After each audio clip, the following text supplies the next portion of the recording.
The worst thing, for I was the thought of all those people, the forced bodily contact, the awareness of smothered breathing odors, and the crushing confinement of flesh against flesh.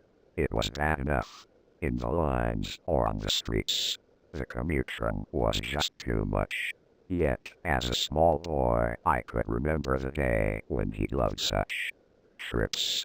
Sitting there looking out of the window as the scenery whirled past, that was always a thrill when you were a little kid. How long ago had that been? More than 20 years, wasn't it? Now there weren't any seats and no windows, which was just as well, probably, because the scenery didn't whirl past anymore either.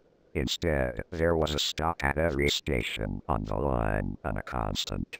That was people jockeyed for position to reach the exit doors inches time. No, the car was better. I reached for a container in the cabinet and poured out a couple of aspirins.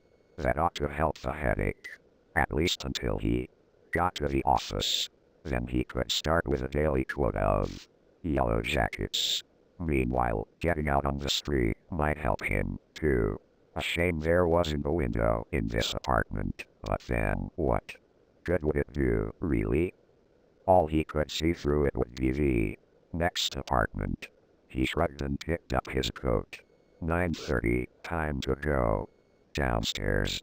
Maybe the car would be located sooner than Bill had promised. After all, he had 9 assistants, and not everybody went to work on this first daylight shift.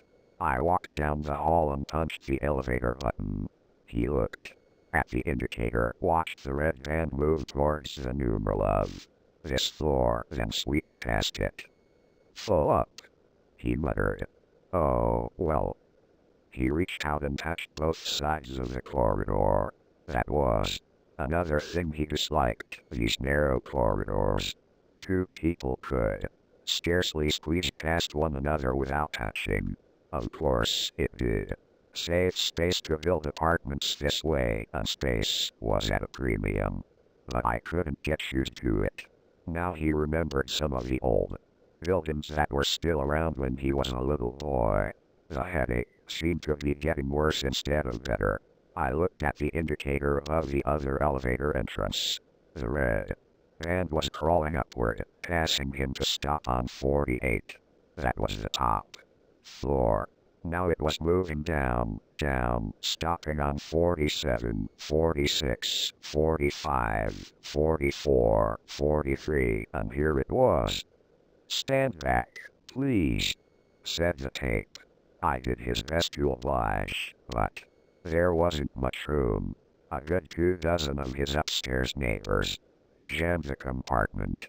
I thought he recognized 1 or 2 of the men, but he couldn't be sure. There were so many people, so many faces. After a while it got so they all seemed to look alike. Yes, and breathed alike, and felt alike when you were squeezed up against them, and you were always being squeezed up against them wherever you went. And you could smell them and hear them wheeze and cough, and you went falling down with them into a bottomless pit where your head began to throb and it was hard to move away from all that heat and pressure. It was hard enough just to keep from screaming. Then the door opened and I was catapulted out into the lobby.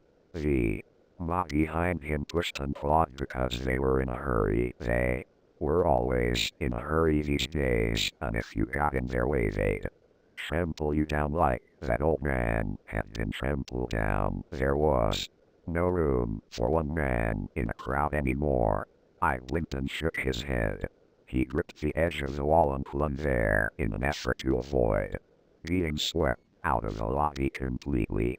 His hands were sticky with perspiration. They slipped off as he slowly inched his way back through the crush of the mob. Wait for me, he called. Wait for me, I'm going down.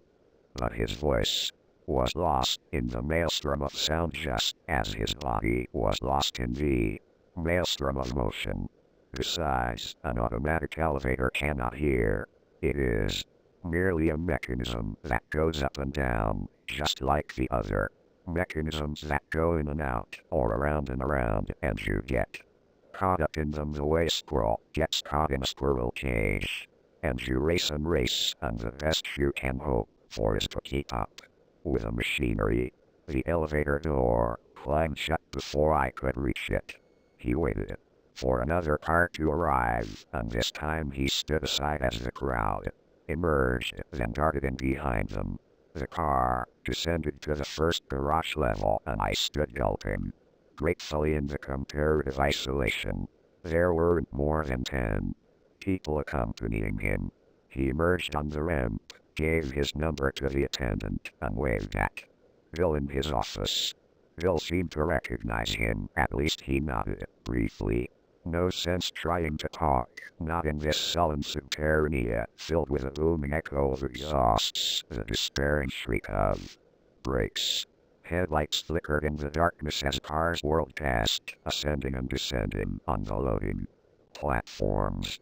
The signal systems winked from the walls, and tires screeched defiance to the warning bells. Old-fashioned theologians, I remember, used to argue whether there really was a hell, and if so, had it been created by God or the devil? Too bad they weren't around today to get an answer to their questions. Their underline was underline a hell, and it had been created by General Motors. I''s temples began to throb. Through blurred eyes, he saw the attendant beckoning him down the line to a platform marked underline checkout. Number 3 underline. He stood there with a cluster of others waiting.